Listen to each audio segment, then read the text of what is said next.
Ahoj pejsky. Jak jsou blízko? Jsme v Rumunsku. A ten děsivej odešel tamhle pryč. A ty dva, co byli v pohodě a jeden vrtěl ocasem, tak jsou tady. Řekl bych, že dobrý. 5 metrů. Ahoj. Ty se bojíš, že? Nebojíš, pojď.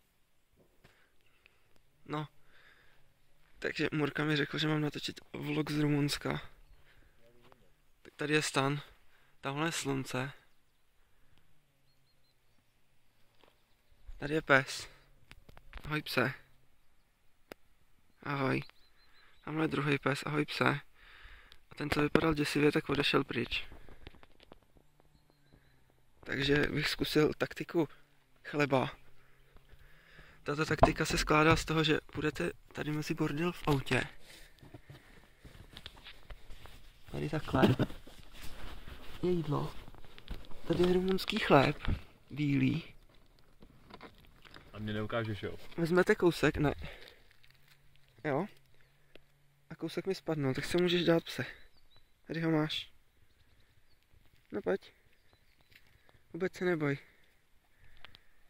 No. Dej si i tadle. Ty si dej tadle. Ježíš, to jsou běhači. Oni se bojí, co po nich házím, no. Oni jsou asi od Rumunů zvyklí spíš na kameny takhle.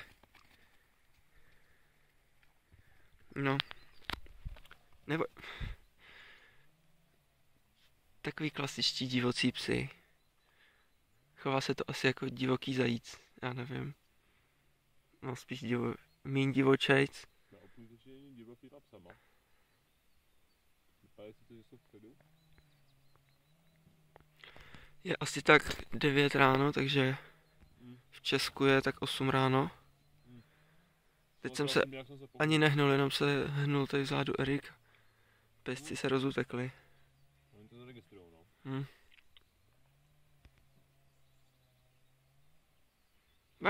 Asi můžu balit stanicou. Jo, v pohodě. Erik se jich trochu bojí. On před ním utek do auta. Já by to někde nebyl třetí, vole, jak by to ze zálohy. Vždyť ten třetí je tamhle kousek po cestě.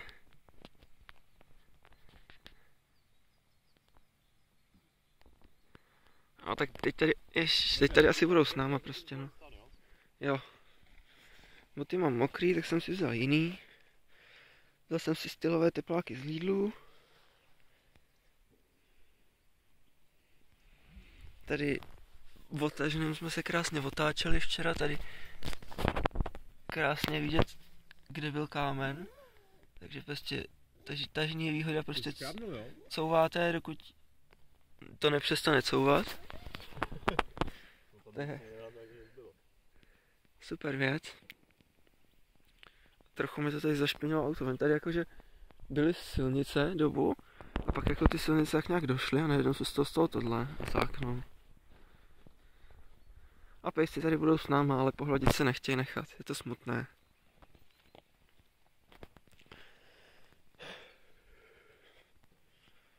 No. Tady vám ukážu opravu mého vozu. Tady jsem to měl trošku škráblý. No nebo možná tam kousek chyběl. Tak jsem to takhle opravil. A ještě mi teče servo teda. Ale tak jsem to vyřešil tím, že prostě dolejvám volej. Ale to už teklo v Česku. To je dobrý. To nic není v podstatě. Třeba to dojede. Zatím jako to vypadá akorát, že ubývá čím dál víc.